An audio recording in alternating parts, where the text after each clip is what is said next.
Благодарам, почитувана подпредседател на Собранието, почитувана јавност, почитувани колеги пратеници. Господо Тренчевска, треба неколку работи да ги расчистиме. Првата работа е дека исто како и минатата година во март, исто како и оваа година пролетта, така и сега до 30 јуни ќе бидеме држава која што направила највеќе реформи, која што ги направила најбрзо и која што добила највеќе средства од страна на Европската Унија. Вие како опозиција имате две решенија. Првото решение е да искочите и да кажете дека сите овие законски решенија и сите овие реформи кои што сега се носат, сте може да ги направите и вие, но не сте ги направиле.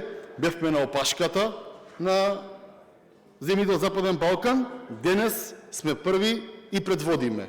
Значи, вие да сте работеле вака како министер, истина закони беа и тогаш и сега не могло да примеме во оваа ситуација. Но, тоа е добро да се направи разликата како кога е на вода едноставно не работат, сме на опашката, а како кога работат, сме лидери. Второ, во поглед на законското конкретно решение, не сакам да земам реплика на претходната колешка, ајде велам, нешто ќе подржат, нешто не сакаат да подржат, може би е дел од фолклорот, може би е дел од тоа кое што ви е политички став, но веќе границите ги преминувате.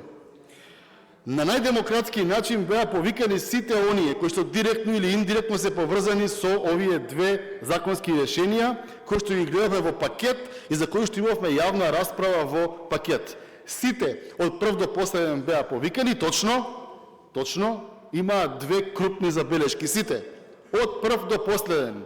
Првата крупна забелешка беше дека не сакаат во ниту еден случај, ниту еден денар од примањата, од платата да им биде скратен, односно намален. И втората, не сака ниту еден од прв до последен да го изгубат статусот на судски, односно јавно обвинителски службеници.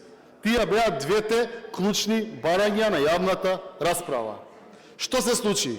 Се случи да останавме до доцна, работевме до 22 часот и двете клучни работи ги усвоивме. Ниту еден службеник нема да има помала плата и секој еден јавно обвинителски службеник, односно судски службеник, останува со истиот статус кој што го имал. Тие две работи, да, точно ги исправивме. И тоа треба да се признае и за тоа треба да се даде поддршка, исто како што давате поддршка и на други законски решенија. Не е срамота да се подржи се од прво до последно, бидејќи се од прво до последно е реформско и довода за